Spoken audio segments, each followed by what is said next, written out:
सरकार सरकारी होंदी है। मेरे वास्ते चरणजीत सिंह चन्नी भी वजीर है ते तृप्त रजिंदर सिंह बाजवा भी वजीर ने। सारिਆਂ ਨੂੰ बुरी लगी सी गल, जो असी गल कही सी वो गल्लां हुण सारियां सामने आ गईयां कि अफसरशाही भारू है, अफसरशाही सुनदी नहीं है। पर गल ये असीं गरीब आदमी आ, दलित लोग आ, जे असीं बोलदे आ ते सानूं गला घुट्टिया जाता भी तुसीं नहीं बोल सकते। जिहड़ा तगड़ा बंदा है वो जो मर्जी बोली जाए उत्ते कोई एक्शन नहीं। ते मैनूं पढ़ के दुख होया भी साडी सरकार दे साडे ही मंत्री एक दूए नूं डराउणगे ते फिर सरकार किवें चलेगी। इस करके ये गल दी ये झगड़े की मैं जो शब्दां च निंदिया करदा, ये नहीं होनी चाहिए। ਇਹੋ ਜਿਹੀਆਂ ਗੱਲਾਂ ਦਾ ਅਨਾੜੀ ਬੰਦੇ ਕਰਦੇ ਹੁੰਦੇ ਨੇ ਤੇ ਜਿਨ੍ਹਾਂ ਨੇ ਇੱਕ ਸਰਕਾਰ ਚਲਾਉਣੀ ਹੈ ਉਹਨਾਂ ਨੂੰ ਇਹ ਗੱਲਾਂ ਸ਼ੋਭਾ ਨਹੀਂ ਦਿੰਦੀਆਂ। ਸਵਰਗਵਾਸੀ ਅਵਤਾਰ ਸਿੰਘ ਬਰਾੜ ਨੇ ਬਾਦਲ ਸਾਹਿਬ ਨੂੰ ਪੁੱਛ ਲਿਆ ਕਿ ਬਾਦਲ ਸਾਹਿਬ ਤੁਸੀਂ ਇਹ ਦੱਸੋ ਵੀ ਚੀਫ ਸੈਕਟਰੀ ਦਾ ਰੈਂਕ ਵੱਡਾ ਕਿ ਐਮਐਲਏ ਦਾ ਰੈਂਕ ਵੱਡਾ? ਤੇ ਬਾਦਲ ਸਾਹਿਬ ਨੇ ਚੱਲਦੇ ਸੈਸ਼ਨ ਦੇ ਵਿੱਚ ਕਿਹਾ ਸੀਗਾ ਵੀ ਐਮਐਲਏ ਆ ਜਿਹੜਾ ਉਹ ਸੀਨੀਅਰ ਹੈ। ਪੰਜਾਬ 'ਚ ਕੈਪਟਨ ਦੀ ਸਰਕਾਰ ਬਣਨ ਤੋਂ ਬਾਅਦ ਕਾਂਗਰਸ ਦੇ ਕੁਝ ਮੰਤਰੀਆਂ ਦਾ ਇਹ ਕਹਿਣਾ ਸ਼ੁਰੂ ਕਰ ਦਿੱਤਾ ਸੀ ਕਿ ਉਹਨਾਂ ਦੇ ਹਲਕੇ 'ਚ ਅਫਸਰਸ਼ਾਹੀ ਦਾ ਜ਼ਿਆਦਾ ਬੋਲਬਾਲਾ ਹੈ ਤੇ ਉਹਨਾਂ ਦੀ ਸੁਣਵਾਈ ਘੱਟ ਹੁੰਦੀ ਹੈ। ਇਸ ਆਵਾਜ਼ ਨੂੰ ਬੁਲੰਦ ਕਰਨ ਲਈ ਉਹਨਾਂ ਨੇ ਆਪਣੀ ਸਰਕਾਰ ਖਿਲਾਫ ਝੰਡਾ ਵੀ ਚੁੱਕਿਆ ਸੀ, ਜਿਸ ਤੋਂ ਬਾਅਦ ਹੁਣ ਕੋਰੋਨਾ ਵਾਇਰਸ ਦੇ ਚੱਲਦਿਆਂ ਪੂਰੇ ਪੰਜਾਬ ਵਿੱਚ ਕਰਫਿਊ ਦਾ ਐਲਾਨ ਕੀਤਾ ਹੋਇਆ ਹੈ ਤੇ ਸ਼ਰਾਬ ਦੇ ਠੇਕਿਆਂ ਨੂੰ ਖੋਲ੍ਹਣ ਨੂੰ ਲੈ ਕੇ ਪੰਜਾਬ ਸਰਕਾਰ ਦੁਆਰਾ ਇੱਕ ਮੀਟਿੰਗ ਰੱਖੀ ਗਈ ਸੀ, ਜਿਸ ਵਿੱਚ ਕਾਂਗਰਸ ਦੇ ਮੰਤਰੀ ਤੇ ਕੁਝ ਅਫਸਰ ਮੌਜੂਦ ਸਨ। ਇਸ ਮੀਟਿੰਗ ਦੌਰਾਨ ਕਾਂਗਰਸ ਦੇ ਮੰਤਰੀਆਂ ਤੇ ਅਫਸਰਾਂ ਦੇ ਵਿਚਕਾਰ ਕੁਝ ਤਕਰਾਰ ਹੋ ਗਿਆ, ਜਿਸ ਤੋਂ ਬਾਅਦ ਮੀਟਿੰਗ ਉੱਥੇ ਹੀ ਰੱਦ ਕਰਨੀ ਪਈ। ਇਸ ਦੇ ਚੱਲਦਿਆਂ ਕਾਂਗਰਸ ਦੇ ਕੁਝ ਮੰਤਰੀਆਂ ਦੇ ਵਿੱਚ ਆਪਸ ਵਿੱਚ ਵੀ ਤਕਰਾਰਬਾਜ਼ੀ ਸ਼ੁਰੂ ਹੋ ਗਈ, ਜਿਸ 'ਚ ਦਲਿਤ ਭਾਈਚਾਰੇ ਦੇ ਮੰਤਰੀ ਚਰਨਜੀਤ ਚੰਨੀ ਅਤੇ ਤ੍ਰਿਪਤ ਰਜਿੰਦਰ ਬਾਜਵਾ ਦੇ ਵਿਚਕਾਰ ਕੁਝ ਤਕਰਾਰ ਹੋਇਆ, ਜਿਸ ਦੇ ਬੋਲਦਿਆਂ ਐਮਐਲਏ ਸੁਤਰਾਣਾ ਦਾ ਕਹਿਣਾ ਹੈ ਕਿ ਦਲਿਤ ਭਾਈਚਾਰੇ ਨੂੰ ਦਬਾਉਣ ਦੀ ਕੋਸ਼ਿਸ਼ ਕੀਤੀ ਜਾ ਰਹੀ ਹੈ। ਉਹਨਾਂ ਇਹ ਵੀ ਕਿਹਾ ਕਿ ਜਿਹੜੇ ਲੋਕ ਅਮੀਰ ਨੇ ਉਹਨਾਂ ਖਿਲਾਫ ਕੋਈ ਕਾਰਵਾਈ ਨਹੀਂ ਹੁੰਦੀ ਤੇ ਗਰੀਬ ਖਿਲਾਫ ਝੱਟ ਕਾਰਵਾਈ ਹੋ ਜਾਂਦੀ ਹੈ। ਦੇਖੋ ਸਰਕਾਰ ਸਰਕਾਰੀ ਹੁੰਦੀ ਹੈ। मेरे वास्ते चरणजीत सिंह चन्नी भी वजीर है ते तृप्त रजिंदर सिंह बाजवा भी वजीर ने। पर किसी भी वजीर नूं एक दूए जो छोटा नहीं समझना चाहिए। ठीक है जी, वो बराबर का वजीर है। किसी ने मैं थ्रैट करना मैं समझदा भी ये कोई वधिया गल नहीं। ਇੱਜ਼ਤ ਮਾਣ ਦੇ ਨਾਲ ਪਿਆਰ ਨਾਲ ਇੱਕ ਦੂਏ ਤੋਂ ਕੰਮ ਲਓ, ਕੋਈ ਸਲਾਹ ਦਿਓ, ਕੋਈ ਸਲਾਹ ਲਓ। ਪਰ ਕਿਸੇ ਨੂੰ ਇਹ ਕਹਿਣਾ ਵੀ ਚੁੱਪ ਕਰਕੇ ਬੈਠ ਜਾ, ਨਹੀਂ ਚੁੱਪ ਕਰਾਉਣਾ ਜਾਣਦੇ ਆ, ਇਹ ਗੱਲ ਇੱਕ ਐਡੇ ਸੀਨੀਅਰ ਮੰਤਰੀ, ਮੈਂ ਸਮਝਦਾ ਵੀ ਤ੍ਰਿਪਤ ਜੀ ਬਹੁਤ ਸੀਨੀਅਰ ਮੰਤਰੀ ਨੇ ਔਰ ਬਹੁਤ ਸਿਆਣੇ ਨੇ, ਉਹਨਾਂ ਨੂੰ ਇਹੋ ਜਿਹੀ ਗੱਲ ਹੈ ਜਿਹੜੀ ਨਹੀਂ ਸ਼ੋਭਾ ਦਿੰਦੀ। ਠੀਕ ਹੈ ਜੀ। मैं तो वैसे पहला भी जो मैं बोलिया सी उदों सारिਆਂ ਨੂੰ बुरी लगी सी गल, जो असी गल कही सी वो गल्लां हुण सारियां सामने आ गईयां कि अफसरशाही भारू है, अफसरशाही सुनदी नहीं है, वो सारा गल्लां सामने आ गईयां। पर गल ये असीं गरीब आदमी आ, दलित लोग आ, जे असीं बोलदे आ ते सानूं गला घुट्टिया जाता भी तुसीं नहीं बोल सकते। जिहड़ा तगड़ा बंदा है वो जो मर्जी बोली जाए उत्ते कोई एक्शन नहीं। सानूं तां नोटिस भी फट दिता सी ते असीं उहदे नोटिस का जवाब भी सही दिता सी। ठीक है नहीं। सो इस करके गरीब आदमी की किते भी कोई सुनवाई नहीं, चाहे वो वजीर बन जाए, चाहे मुख मंत्री बन जाए, चाहे वो एमएलए बन जाए। वो तो जिवें मैं पहला कहा सी, मैं अज भी कहना हुण तां सीरियां वांगू ही रहना पेगा। ठीक है। ਜਿਹੜੇ ਹੁਣ ਚੰਨੀ ਸਾਹਿਬ ਮਤਲਬ ਐਮਐਲਏ ਇਕੱਠੇ ਹੋ ਰਹੇ ਸਾਰੇ ਦਲਿਤ ਐਮਐਲਏ ਚੰਡੀਗੜ੍ਹ ਦੇ ਵਿੱਚ, ਤੁਹਾਨੂੰ ਵੀ ਕੋਈ ਸੁਨੇਹਾ ਆਇਆ? ਨਹੀਂ ਜੀ, ਮੈਨੂੰ ਨਾ ਕੋਈ ਸੁਨੇਹਾ ਆਇਆ, ਨਾ ਮੈਨੂੰ ਇਸ ਗੱਲ ਦਾ ਪੂਰਾ ਪਤਾ ਹੀ ਹੈ। ਮੈਂ ਤਾਂ ਅੱਜ ਤੁਹਾਡੇ ਕੋਲ ਸੁਣ ਰਿਹਾ, ਮੇਰੀ ਸਿਹਤ ਠੀਕ ਨਹੀਂ ਸੀ।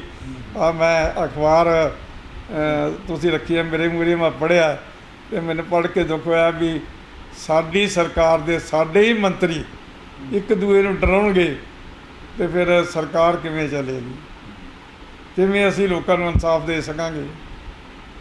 ਇਸ ਕਰਕੇ ਇਹ ਗੱਲ ਦੀ ਇਹ झगड़े की मैं जो शब्दों में निंदिया करना, ਇਹ ਨਹੀਂ ਹੋਣੀ ਚਾਹੀਦੀ।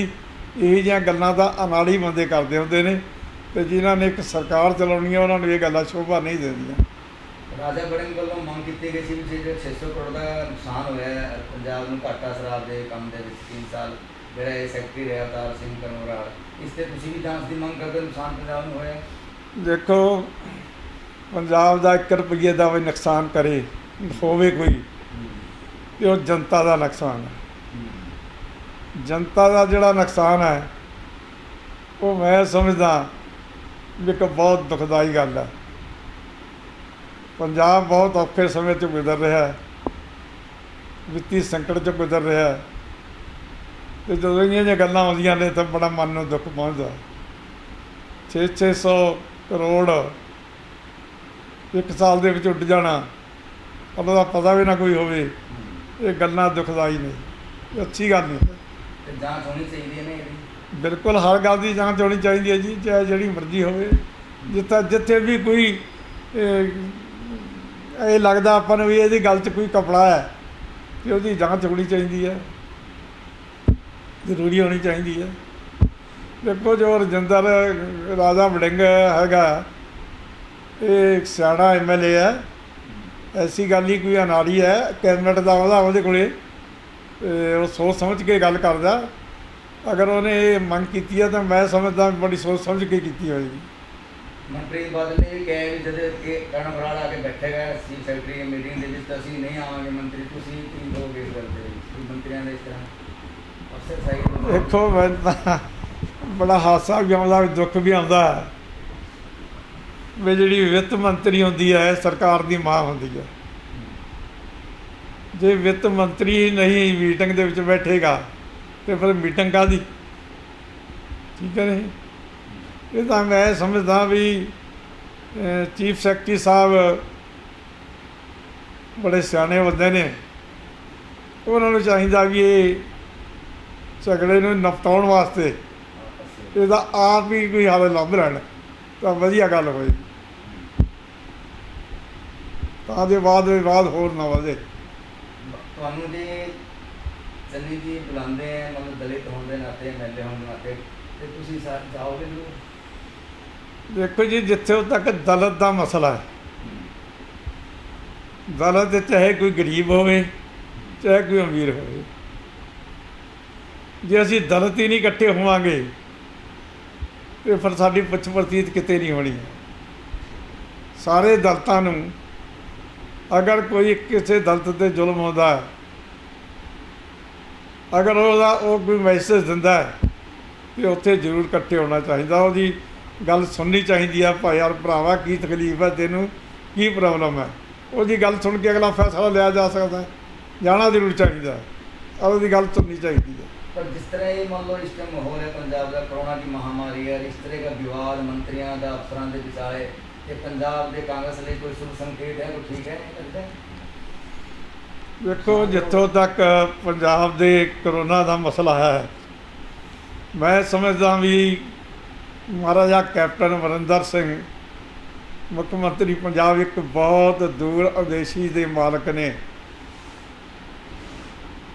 ਸਭ ਤੋਂ ਪਹਿਲਾਂ ਉਹਨਾਂ ਨੇ ਕਰਫਿਊ ਲਾਇਆ ਪੰਜਾਬ ਦੇ ਵਿੱਚ, ਅਜੇ ਸੈਂਟਰ ਗੌਰਮੈਂਟ ਨੇ ਕੁਝ ਨਹੀਂ ਸੀ ਕੀਤਾ, ਕਿਉਂਕਿ ਉਹ ਫੌਜੀ ਅਫਸਰ ਵੀ ਰਹੇ ਨੇ, ਉਹਨਾਂ ਨੂੰ ਪਤਾ, ਅਤੇ ਉਹਨਾਂ ਨੇ ਫੌਰਨ ਇਸ ਦਾ ਐਕਸ਼ਨ ਲਿਆ।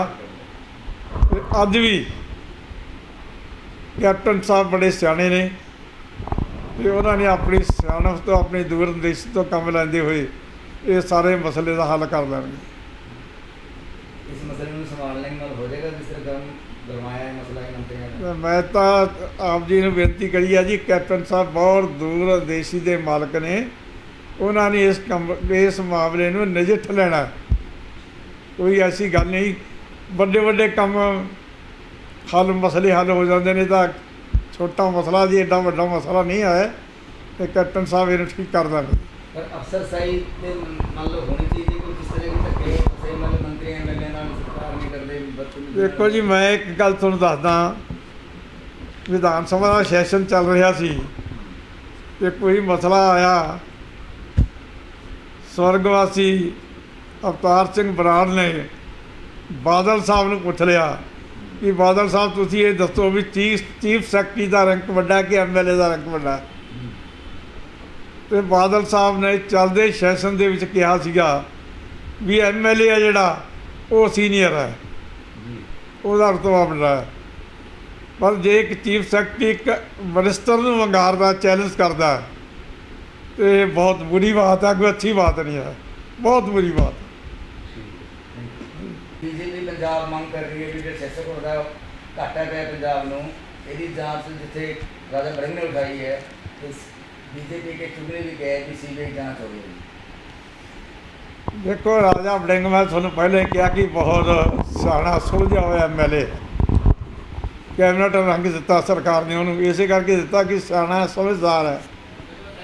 ਦੂਜੇ ਨੰਬਰ 'ਤੇ ਕੈਪਟਨ ਸਾਹਿਬ ਨੇ ਸਰਕਾਰ ਚਲਾਉਣੀ ਹੈ, ਉਹ ਬੜੇ ਦੂਰਦੇਸ਼ੀ ਵਾਲੇ ਚੀਫ ਮਿਨਿਸਟਰ ਨੇ, ਉਹਨਾਂ ਨੇ ਦੇਖਣਾ ਕਿ ਇਹ ਸੀਬੀਆਈ ਨੂੰ ਦੇਣ ਦਾ ਇਹਦਾ ਕੋਈ ਲਾਭ ਹੈ ਜਾਂ ਨਹੀਂ ਲਾਭ। ਇਹਦੇ 'ਚ ਮੈਂ ਇੱਕ ਟਿੱਪਣੀ ਕੁਛ ਕਹਾ ਕਿਉਂਕਿ ਸਾਡਾ ਚੀਫ ਮਿਨਿਸਟਰ ਬਹੁਤ ਸਿਆਣਾ, ਉਹਨੇ ਦੇਖਣਾ। ਸ਼ਰਾਬ ਦੀ ਜਿਹੜੀ ਹੋਮ ਡਿਲੀਵਰੀ ਹੈ ਇਹ ਚੰਗੀ ਗੱਲ ਹੈ ਪੰਜਾਬ ਦੇ ਵਿੱਚ? ਕੋਈ ਚੰਗੀ ਦੇਖੋ ਹੋਮ ਡਿਲੀਵਰੀ ਤੋਂ ਤਾਂ ਮੈਂ ਹੱਕ 'ਚ ਨਹੀਂ ਹਾਂ। ਵੈਸੇ ਪੰਜਾਬ ਦੇ ਜੋ ਹਾਲਾਤ ਨੇ, ਜੇ 4 ਪੈਸੇ ਸਰਕਾਰ ਦੇ ਖਾਤੇ ਜਾਣਗੇ ਤਾਂ ਹੀ ਸਰਕਾਰ ਚੱਲੇਗੀ, ਤਾਂ ਮੁਲਾਜ਼ਮਾਂ ਨੂੰ ਪੈਸੇ ਦਿੱਤੇ ਜਾਣਗੇ, ਤਾਂ ਹੋਰ ਦੂਜੀਆਂ ਤਨਖਾਹਾਂ ਮਿਲਣਗੀਆਂ। ਇਸ ਕਰਕੇ ਸ਼ਰਾਬ ਦੇ ਜਿਹੜਾ ਬਿਜ਼ਨਸ ਹੈ ਇਹ ਇਕੱਲਾ ਪੰਜਾਬ 'ਚ ਨਹੀਂ, ਸਾਰੇ ਹਿੰਦੁਸਤਾਨ 'ਚ। ਇਸ ਕਰਕੇ ਮੈਂ ਇਹਦੀ ਨਾ ਨਿੰਦਿਆ ਕਰਦਾ, ਨਾ ਇਹਦੇ ਹੱਕ 'ਚ ਹਾਂ। ਇਹਦਾ ਸਰਕਾਰਾਂ ਦਾ ਕੰਮ ਹੈ, ਸਰਕਾਰ ਦੇਖੇ ਵੀ ਇਹਨੂੰ ਅਸੀਂ ਸਰਕਾਰ ਕਿਵੇਂ ਚਲਾਉਣੀ ਹੈ। ਪੰਜਾਬ 'ਚ ਕਾਂਗਰਸ ਸਰਕਾਰ ਬਣੀ ਨੂੰ 3 ਸਾਲਾਂ ਤੋਂ ਉੱਪਰ ਹੋ ਗਏ ਨੇ, ਪਰ ਕਾਂਗਰਸ ਦੇ ਕੁਝ ਮੰਤਰੀ ਸਰਕਾਰ ਤੋਂ ਖੁਸ਼ ਦਿਖਾਈ ਨਹੀਂ ਦਿੱਤੇ, ਜਿਸ ਕਾਰਨ ਮੰਤਰੀਆਂ ਦੇ ਆਪਸੀ ਵਿੱਚ ਵੀ ਤਕਰਾਰਬਾਜ਼ੀ ਸ਼ੁਰੂ ਹੁੰਦੀ ਦਿਖਾਈ ਦੇ ਰਹੀ ਹੈ। ਤੇ ਹੁਣ ਦੇਖਣਾ ਇਹ ਹੋਵੇਗਾ ਕਿ ਇਹਨਾਂ ਦੀ ਆਪਸੀ ਇਸ ਤਕਰਾਰਬਾਜ਼ੀ ਦਾ ਨਤੀਜਾ ਕੀ ਨਿਕਲੇਗਾ। Bureau report, channel Punjabi. ਸਾਡਾ ਹਰ ਇੱਕ ਪ੍ਰੋਗਰਾਮ ਦੇਖਣ ਤੇ ਸਾਡੇ ਨਾਲ ਜੁੜਨ ਲਈ ਸਬਸਕ੍ਰਾਈਬ ਕਰੋ ਚੈਨਲ ਪੰਜਾਬੀ ਤੇ ਨੋਟੀਫਿਕੇਸ਼ਨ ਲਈ ਬੈਲ ਆਈਕਨ ਵਾਲੇ ਬਟਨ ਤੇ ਕਲਿੱਕ ਕਰੋ।